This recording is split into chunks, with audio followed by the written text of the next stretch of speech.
When there is a divorce proceeding, oftentimes people don't think about actually completing their estate plan as a result. And this may be needing to update your estate plan or actually get one started. But this is the most critical time of when an estate plan is actually needed. After a divorce, especially if there are minor children involved, it's important to identify people that you would want to be able to be agents, to be there to take action for you, that if something were to happen to you, they have the ability to make medical decisions for you or financial decisions on your behalf. If you were to pass away, these are agents that could step in and be able to distribute your assets according to your wishes. When we look at divorce, there's really two sides of it. There's pre-divorce and there's filing divorce. If you're looking at doing an estate plan, it's important to consider where you're at in the process of divorce. Because once you file a divorce, you are in what's called an automatic stay. You might know it as a TRO. And this means that you do not have the ability to transfer assets at this point. So oftentimes we work with family law attorneys where someone is considering filing a divorce to get an estate plan actually in place prior to filing that petition so that they are able to get their plan in place before the petition is filed, allowing them to transfer the assets that they need to and sign the documents to get their estate plan in order.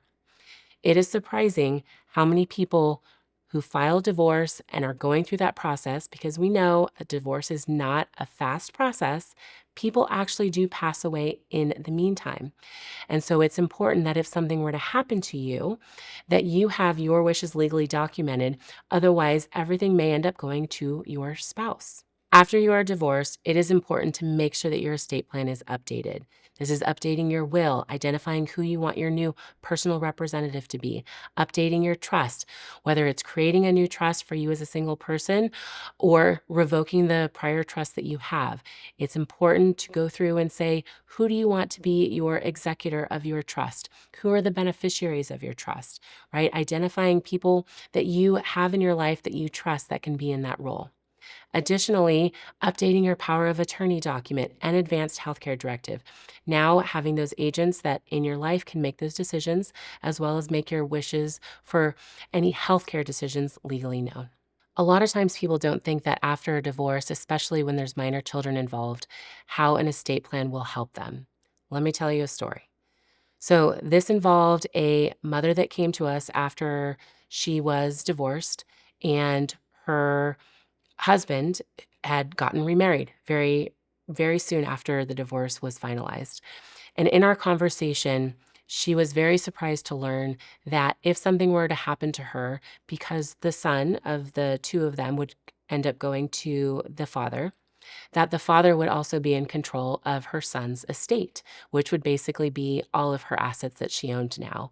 And she was very concerned with this, as I think most people should be.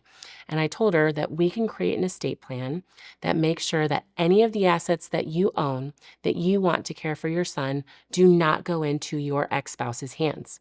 We can create a trust where you identify a trustee that you chose. In this situation, it was her sister, that she wanted to make sure that her sister could care for the money for her son to take care of him as he needed for his wishes, not for her ex-husband's. And this gave her that peace of mind knowing that if something were to happen to her, that money would not go to her ex-husband. It would go in the control of her sister to be cared for her son. I've also had people that have told me that, maybe I don't need an estate plan and I'll just put my sister as the beneficiary on my life insurance policy because we can't list the son because he's a minor, right? And he can't inherit money or property. So my response to that was, well, we can put your sister as the beneficiary, but she has no legal obligation to actually use that money for your son. And while she's your sister and we absolutely believe she would do it in the best interest of your son, what if she got in an accident? What if she got sick? What if she died? That money that was there for your son is now in her estate, and it's going to her potential spouse or her children, right? Because there is no plan, they have no fiduciary responsibility to actually provide that money according to your wishes because there's nothing legally in writing. So this is a loophole I see people try and do, and they say, oh, I'll just put it as a beneficiary designation. However, again, no fiduciary responsibility.